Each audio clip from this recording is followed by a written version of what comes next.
comenzamos aquí la tercera sesión del aula de formación de la Acción Católica General de Madrid en este curso 2020-2021 que estamos dedicando al libro de Joseph Ratzinger, La Fraternidad de los Cristianos. Hemos hecho los dos primeros capítulos en los meses anteriores en los que Joseph Ratzinger hacía un recorrido a través de la fraternidad, de la palabra hermano en el Antiguo Testamento y en el mundo pagano, y después en el Nuevo Testamento, en el Evangelio y en las cartas y en los Hechos de los Apóstoles. Y ahora comenzamos una tercera sesión que viene a explicar el tercer capítulo de este libro, La Fraternidad de los Cristianos, de Joseph Ratzinger. El tercer capítulo es un poco diferente. Ahora ya no hay recorrido, tanto un recorrido histórico como un recorrido teológico. Ahora vamos a ir reflexionando sobre algunos aspectos referidos a la fraternidad, que tienen que ver con la fraternidad, y el principal o el propio de este tercer capítulo es la cuestión de la paternidad. La paternidad que es la fuente de esa fraternidad, la paternidad común de Dios, y este es el punto de partida de Joseph Ratzinger en este tercer capítulo. La paternidad común de Dios está mediada por el Hijo. El Hijo es el que media, ¿no? El que hace que nosotros podamos ser hijos de Dios. Para ello, ¿qué hace? Derramar el don del Espíritu Santo.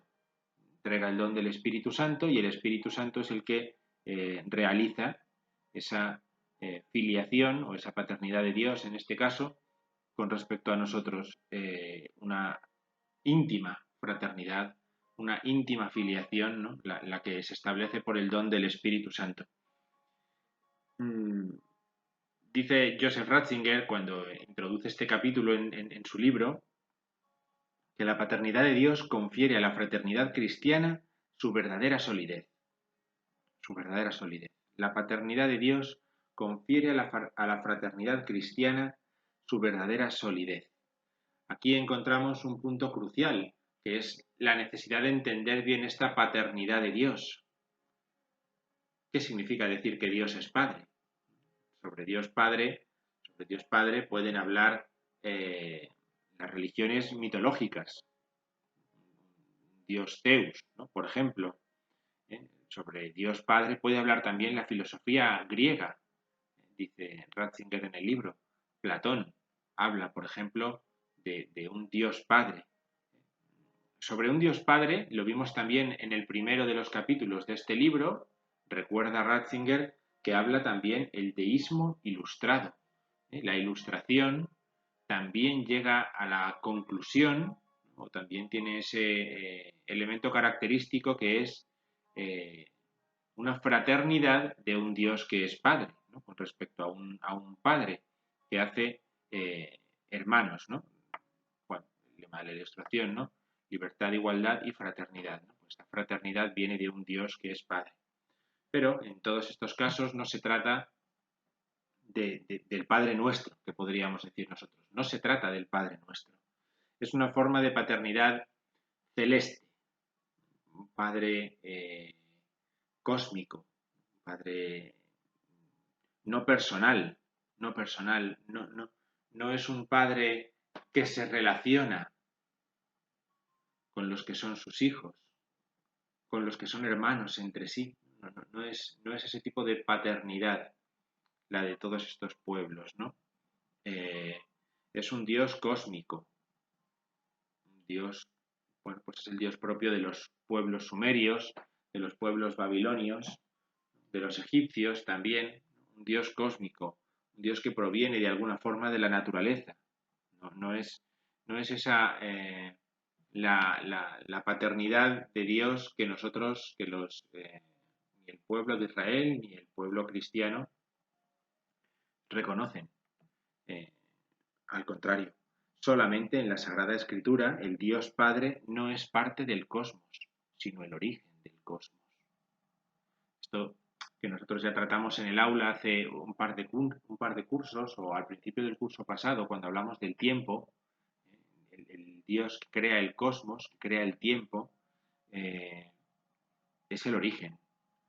No es parte de esa creación más o menos armónica según la religión que estemos hablando, según la corriente de pensamiento de la que hablemos. Dios Padre es el origen del cosmos. El Dios Padre es personal. Y eso significa que crea una fraternidad auténtica. La fraternidad auténtica supone una relación personal, auténtica, verdadera, concreta, para nada abstracta, para nada abstracta. Hasta tal punto que podríamos decir que cuanto mayor es la experiencia y la comprensión de la paternidad, mayor es la comprensión de la fraternidad y mayor es el deseo también de esta fraternidad. En la medida en la que uno profundiza, experimenta esa paternidad, se va a reconocer a sí mismo motivado a una fraternidad, a una fraternidad, ¿no? Esto es un criterio que viene bien tener en cuenta también nosotros para nuestra propia comprensión de Dios, para nuestra comprensión de la religión, para nuestra propia comprensión de la fe. El requerimiento común que se hacen la paternidad y la fraternidad. Por eso, el Dios Padre en la Sagrada Escritura es un Dios concreto.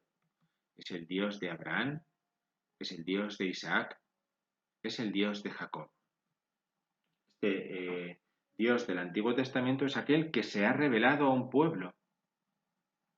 Y esa revelación ha preparado una revelación culminante que es la del Dios de Jesucristo. Este es el Dios Padre.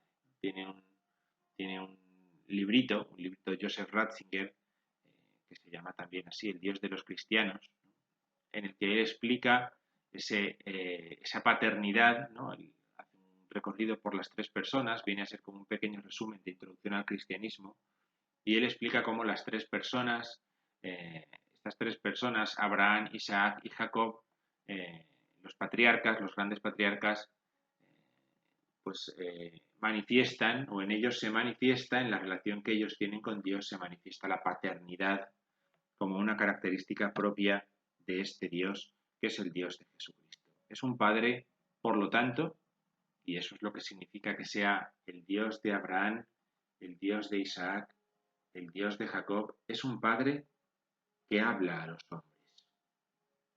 Esta es una característica muy importante cuando hablamos del Dios Padre. Dios Padre habla a los hombres.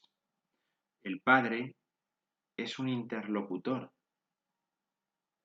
y busca con quién hablar. Crea a aquellos con los que quiere hablar para que en ese diálogo estos puedan recibir, puedan experimentar la salvación. La historia, en definitiva, entendiendo así a Dios, ¿no? Pues es la historia de un diálogo. Dios se dirige a los hombres y los hombres responden a ese Dios que se ha dirigido a ellos, ¿no? Ahora mismo en el tiempo del Adviento que estamos viviendo, esto es una característica muy particular, es una forma muy particular, muy propia de la fe cristiana de entender la relación con los hombres, ¿no? Pero es una relación que se ha preparado ya en el Antiguo Testamento, donde se ha establecido ese diálogo en la historia, un diálogo que va a encontrar en Jesús el punto culminante, en el Hijo eterno y encarnado del Padre Jesucristo. De tal forma que la revelación de Jesucristo va a situar a Dios en nuestra comunidad lingüística, lo va a situar en una forma de comunicación en la que nosotros podemos reconocernos, en la que podemos comunicarnos, podemos descubrirnos. De tal forma que cualquiera que se dirija al hombre Jesús encuentra un camino para dirigirse a Dios. En el tiempo, en un determinado momento de la historia, Cristo hace a Dios Padre mucho más concreto para cada uno de nosotros. La concreción máxima se da porque Dios se ha hecho hombre. La cercanía máxima se da en que Dios se ha hecho uno como nosotros, uno de nosotros, y por lo tanto ha concretado su vida en relación con la nuestra, ha establecido una relación concreta que nos permite saber de Dios, nos permite saber cómo es, saber qué quiere comunicarnos, saber qué tiene que ofrecernos, saber de Dios. Nos permite también poder dirigirnos a Él. Conociéndolo, conocemos una forma de comunicarnos con Él, pero nos permite también saber cómo es, ¿no? Su esencia divina, su ser Dios. Lo podemos conocer porque a través del Dios hombre se nos revela también cómo es Dios Padre. Esto es un principio fundamental para entender la relación entre el Padre y el Hijo y para entender también la relación entre el Padre y los hijos. Hay un axioma fundamental, que lo llaman así, en el estudio de la Trinidad.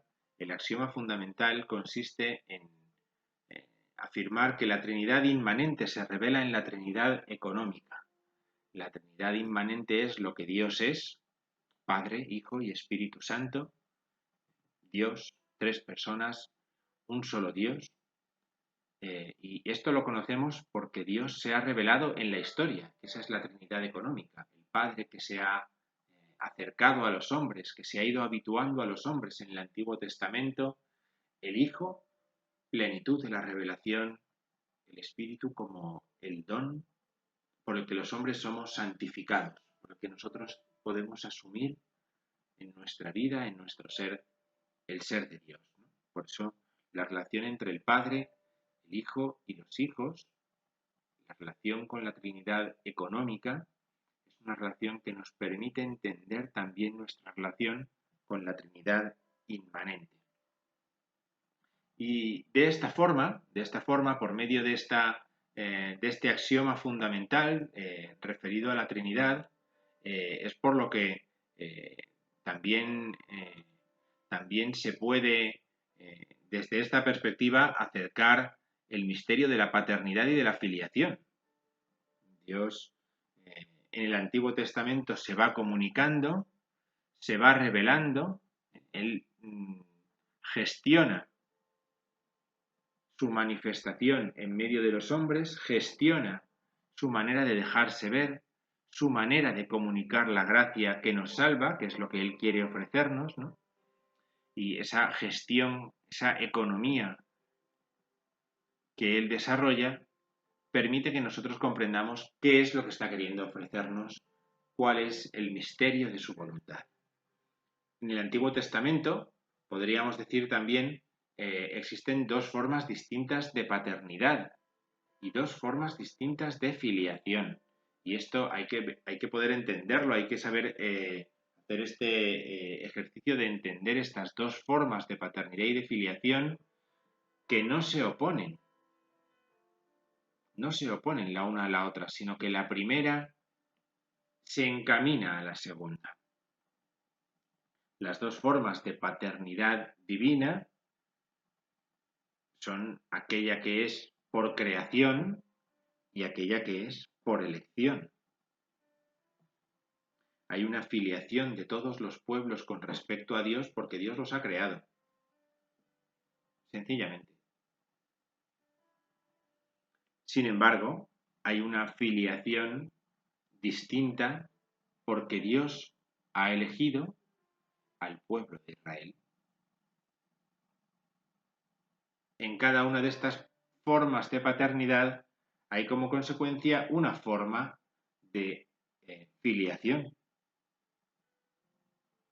La de la creación, el Dios que lo hace todo, que está en el Génesis, ¿no?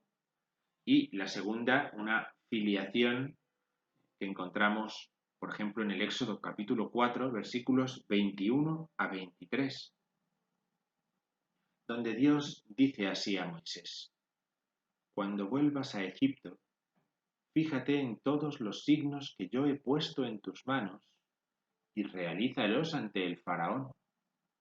Yo endureceré su corazón y no dejará salir al pueblo. Y dirás al faraón, así dice el Señor, Israel es mi hijo primogénito. Yo te digo, deja salir a mi hijo para que me dé culto. Si te niegas a dejarlo salir, yo daré muerte a tu hijo primogénito. Es decir, eh, podemos ver en estos versículos cómo Dios llama a Israel su hijo primogénito. Deja salir a mi hijo para que me dé culto. Son unos versículos muy interesantes que van a ver su prolongación a lo largo de todo el enfrentamiento entre Moisés y el faraón y que tomarán su sentido cuando el pueblo salga para dar ese culto a Dios. Cuando el pueblo que ha sido cuidado como un padre cuida a sus hijos, pues el pueblo pueda libremente dirigirse a Dios. Por eso, esta forma de paternidad y de filiación por creación, por la creación, da paso a una más concreta, a una más concreta, a una más íntima, que es la elección. La elección permite que Dios llame a un pueblo hijo primogénito. Y esto, para la historia de Israel, será determinante. Esto no es solamente una experiencia que tiene una comunidad en un determinado momento de la historia y en un lugar, ¿no? En Egipto, en los tiempos de Moisés, Dios llama a su pueblo hijo mío.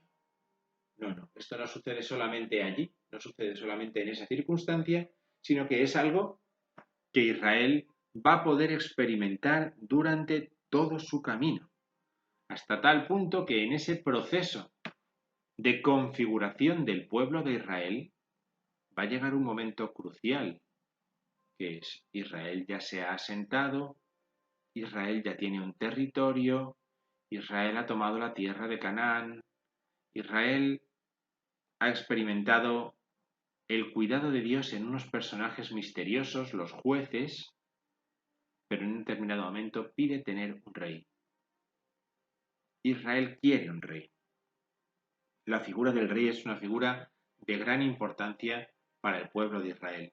Nosotros, que hemos celebrado hace 4 días, como quien dice, la solemnidad de Cristo Rey, ese reinado de Cristo se entiende mejor cuando uno ve qué significa el reinado para el pueblo de Israel. Todo el pueblo está personificado en un rey.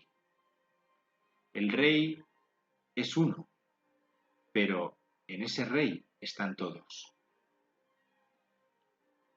Hasta tal punto es así que como el pueblo era llamado por Dios hijo, hijo mío en el Éxodo, el pueblo se asimila como hijo de Dios por medio de ese rey.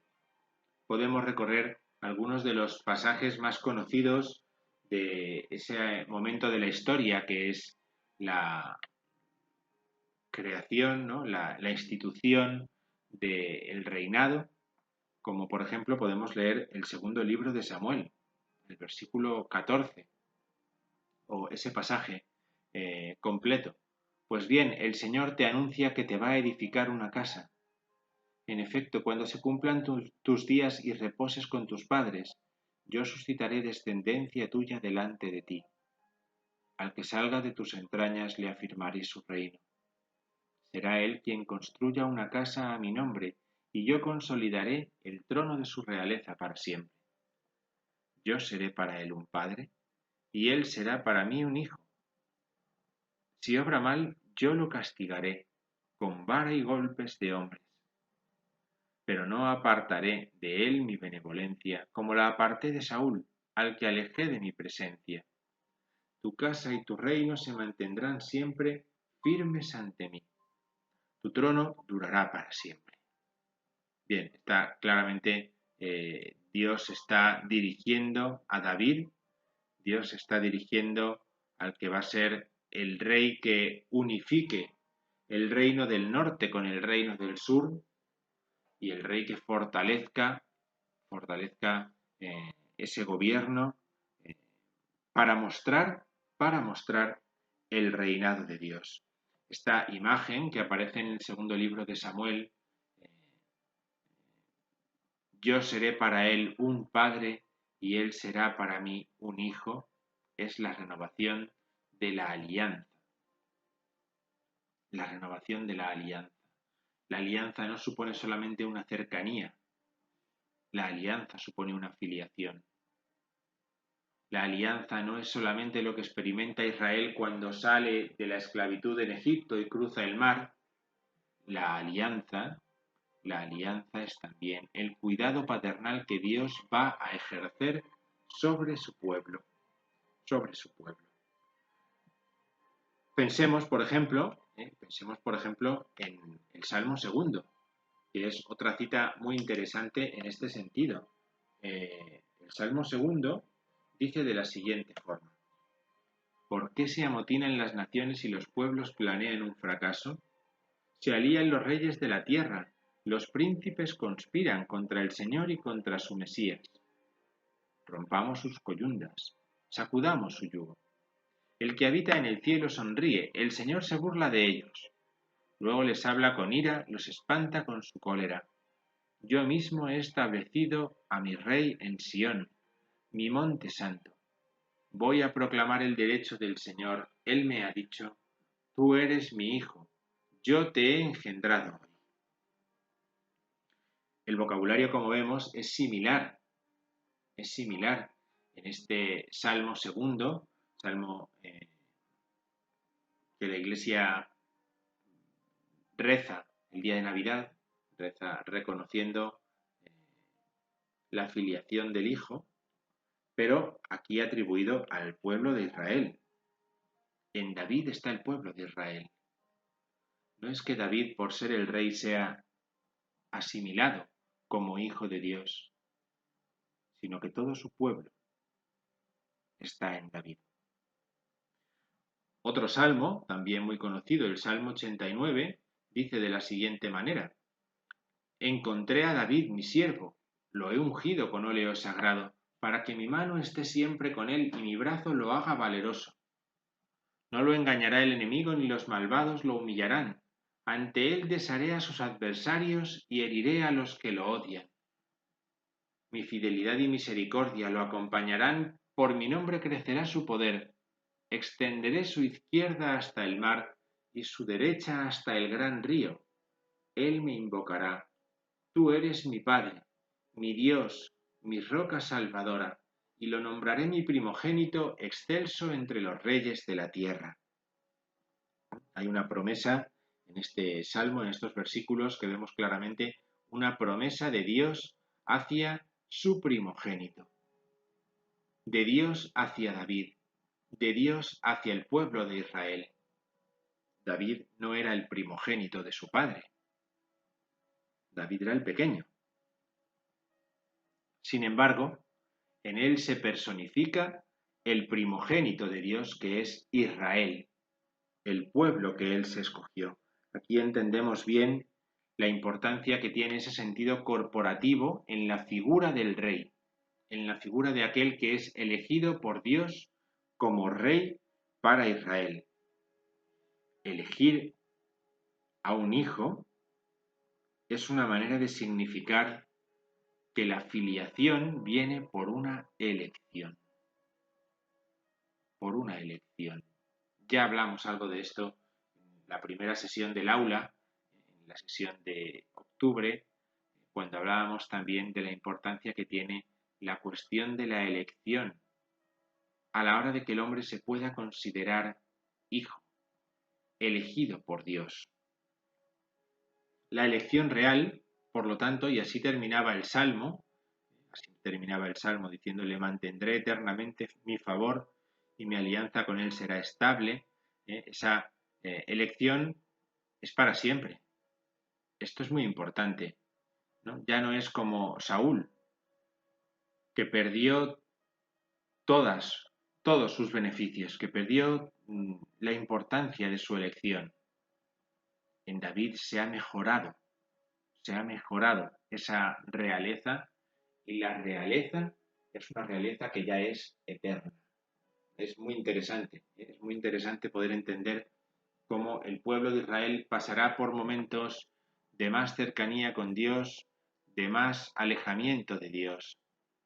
Pasará por momentos en los que el magisterio, el gobierno, sea muy claro por parte de Israel, pero habrá otros momentos en los que para nada será así. ¿Por qué? Porque Dios ha querido de esa forma mostrar que la elección real es una elección duradera.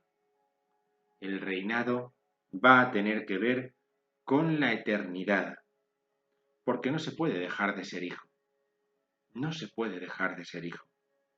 Y por eso, como no se puede dejar de ser hijo, como Israel no puede dejar de ser hijo de Dios, tampoco deja de ser el rey, el hijo y por lo tanto la elección real, una elección definitiva. El reinado tiene que ver así, entonces, con el final de los tiempos.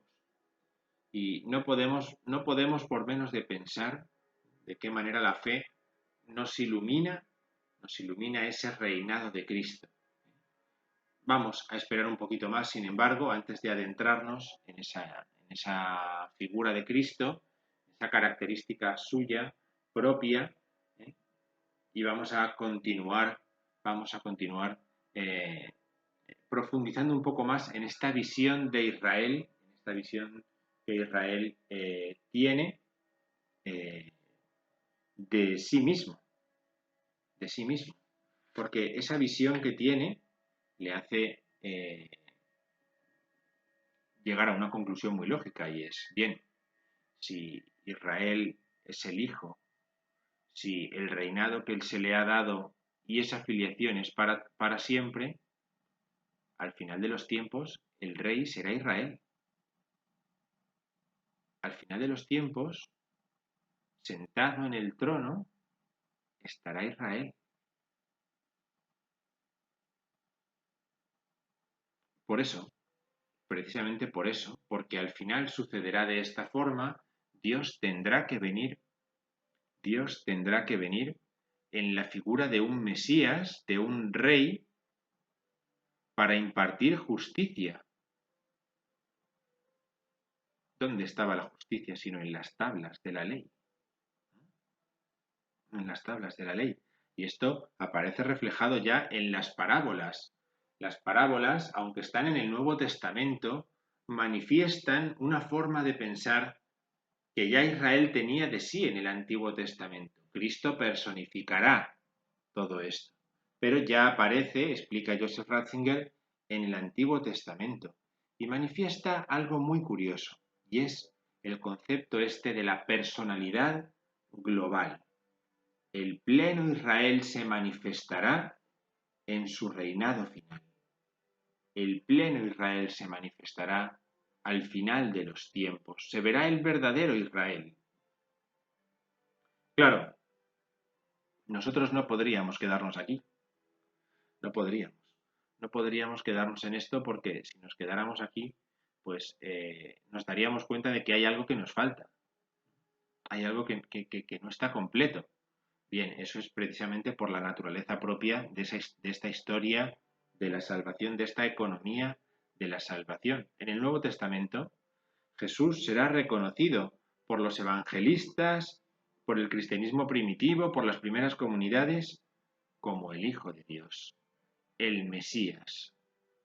Este es el que representa ciertamente el principio del nuevo Israel, del nuevo Israel. Pensemos que Jesús retoma un título que es un título conocido para Israel, que es Mesías. Jesús funda de esta forma un nuevo Israel. Un nuevo Israel. En su persona Jesús funda un nuevo Israel. Y así va a dar sentido, va a dar origen también a los 12 discípulos, a los que él llama precisamente para fundar un nuevo Israel. Israel se funda con 12 tribus. El nuevo Israel se va a fundar de 12 discípulos. igual que Dios eligió a aquellos 12 hermanos, aquellas 12 tribus, a sus padres, a sus patriarcas, Abraham, Isaac, Jacob. De la misma forma, Dios, por medio del Mesías, de Jesús, comunica y elige a sus 12 discípulos.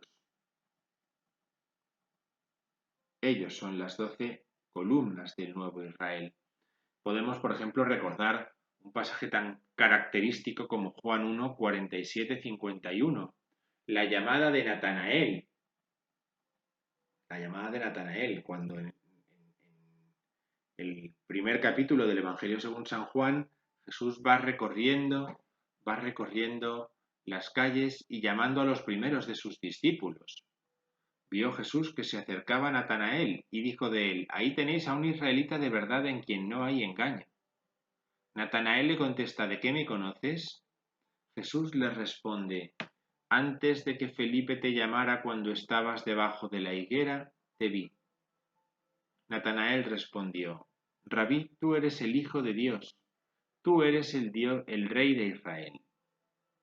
Jesús le contestó: por haberte dicho que te vi debajo de la higuera, ¿crees? Has de ver cosas mayores. Y le añadió: en verdad os digo, veréis el cielo abierto y a los ángeles de Dios subir y bajar sobre el Hijo del Hombre.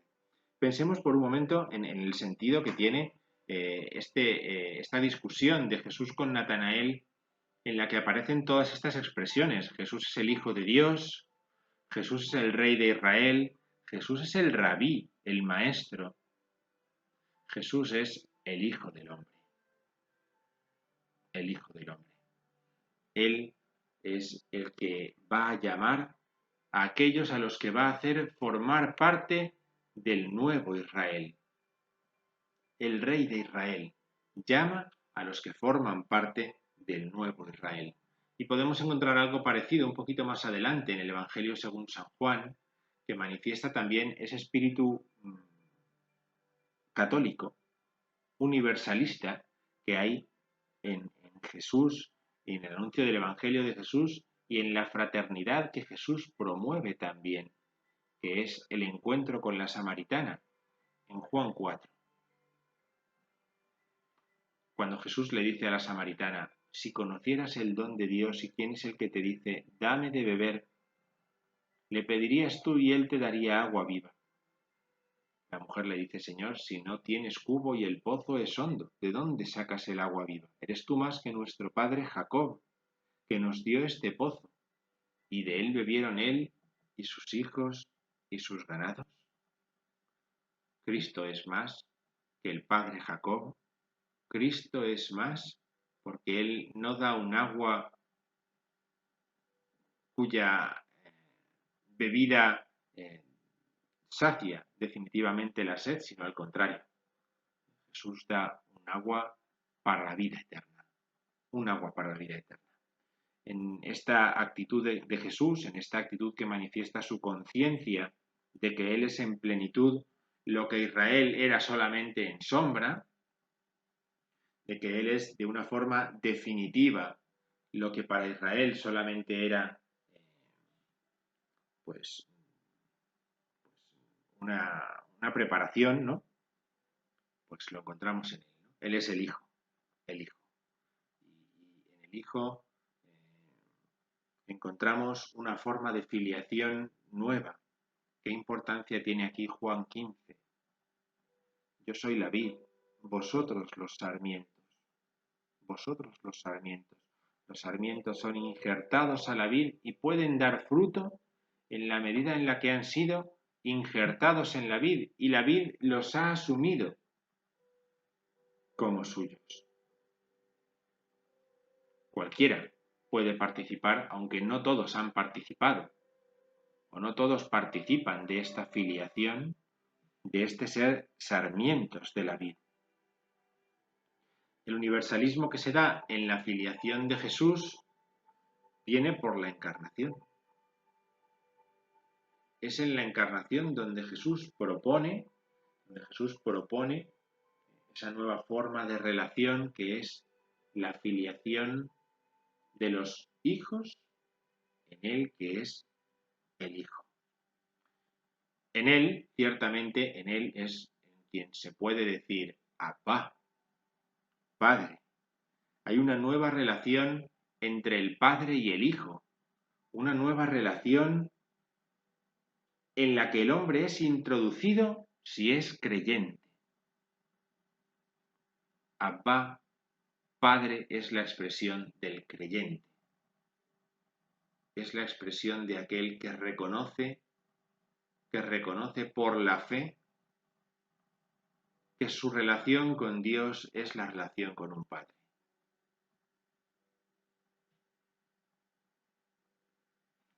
La relación del Padre con los hijos requiere esa fe en él, esa fe en él. El Espíritu suscita esa fe en el hombre para que pueda ser hijo que llame a Dios Padre, que participe de esa relación filial. Dice la carta del apóstol San Pablo a los Gálatas, que en esto es fundamental recordarla para entender esta filiación, ¿no? Ahora que tenemos tan cerca el tiempo de la Navidad, comprender cómo en el nacimiento del Hijo, en el Hijo hemos sido hechos hijos nosotros, podemos recordar lo que dice San Pablo en la carta a los Gálatas. Pues bien, las promesas se le hicieron a Abraham y a su descendencia. No dice y a los descendientes como si fueran muchos, sino y a tu descendencia, que es Cristo. Pues todos sois hijos de Dios por la fe en Cristo Jesús. Cuantos habéis sido bautizados en Cristo, os habéis revestido de Cristo. No hay judío y griego, esclavo y libre, hombre y mujer, porque todos vosotros sois uno en Cristo Jesús.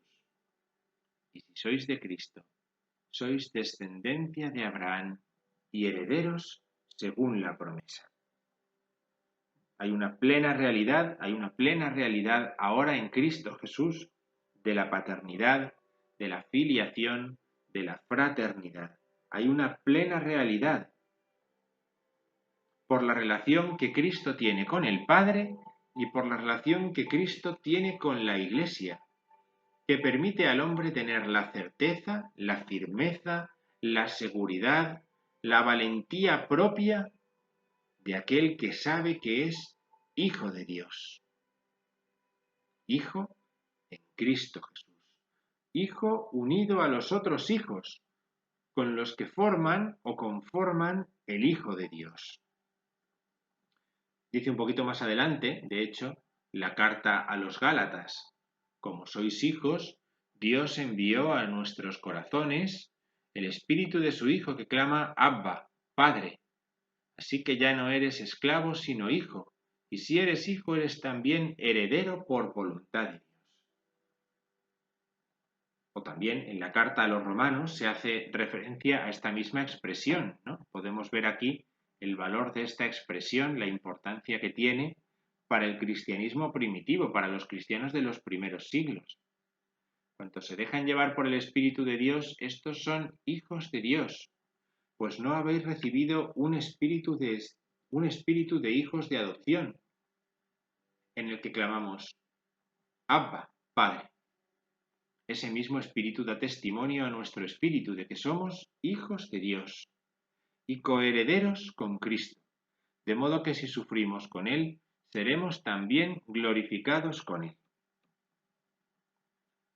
No se trata, por lo tanto, podríamos decir, de un concepto psicológico. La filiación, la paternidad, no es una intimidad subjetiva que uno puede experimentar o creer o decir, sino que es una nueva realidad. Hace referencia a un amor que ha sido confiado por el Padre a los hijos, por Dios a los hombres. Un amor que supone una entrega. La entrega la ha realizado el Padre por medio del Hijo, con la fuerza del Espíritu Santo. El Hijo se ha entregado de esa forma. Y por lo tanto, un amor y una entrega que han creado una nueva forma de filiación. Una forma de filiación Y aquí entraríamos en lo que serían las conclusiones de este tema, que supone la incorporación a Cristo. El hombre se incorpora a Cristo, y si se incorpora a Cristo es verdaderamente hijo de Dios. Puede llamar a Dios Padre, porque se ha incorporado a Cristo, como el sarmiento a la vid, y así dar el fruto que el Padre quiere para sus hijos, que el Padre ha mostrado a sus hijos en su Hijo Jesucristo. La historia de la salvación, la historia de todos los hombres, tiene un punto culminante, especialmente valioso. El hombre es llamado a ser hijo. Hablaremos de esto también en los próximos capítulos de este libro de Joseph Ratzinger, La fraternidad de los cristianos, pero nos tiene que quedar muy claro esto. El hombre ha sido llamado a ser hijo, para recibir en herencia la vida eterna de Dios. Por eso, el hombre es llamado a ser verdaderamente hijo. No es una forma de hablar, no es una forma de expresarse, es lo que realmente se nos ha ofrecido, para lo que Dios ha ido preparándonos en la historia. Este privilegio, recuerda aquella expresión que Jesús emplea en el Evangelio: bienaventurados vosotros porque veis lo que otros quisieron ver y no vieron, los que oís aquello que otros quisieron oír y no oyeron, ¿no? Porque Cristo nos ha hecho experimentar esa filiación. Somos verdaderamente hijos de Dios. Y por lo tanto, formamos parte de una fraternidad fundada en la relación que el Padre tiene con el Hijo. Era el punto de partida de Joseph Ratzinger en este capítulo, ¿no? Formamos parte de una relación que el Padre y el Hijo han manifestado en la historia de la humanidad. Y nosotros somos hombres nuevos que tenemos nuevo origen y nuevo destino cuando experimentamos que hemos sido llamados por Dios, no por un Dios abstracto y desconocido, sino el Dios de Jesucristo, a recibir una vida eterna, a participar de una vida en el paraíso, a recostar en las verdes praderas que Dios ha preparado para nosotros, porque nosotros, creyentes, somos llamados a ser hijos. Bien, terminaríamos aquí esta sesión tercera del aula de formación. Hemos profundizado un poquito más en este ser hijos en el Hijo, en la importancia que tiene que la fraternidad tiene su fundamento en la paternidad de Dios que se nos ha revelado por medio del Hijo. Veremos cómo el bautismo hace esto en nosotros. Hoy lo que hemos visto es la importancia que tiene la forma concreta en la que Dios ha querido relacionarse con los hombres. Esta filiación, este reinado también podemos decir, ¿no? Que es la forma en la que Dios quiere relacionarse con los hombres. Existe una alianza, existe una elección, existe una llamada eternidad, existe como hijos, como hijos. De esta forma es como nosotros tenemos que aprender a vivir, porque esto es lo que Dios ha querido revelarnos por medio del Hijo Jesús.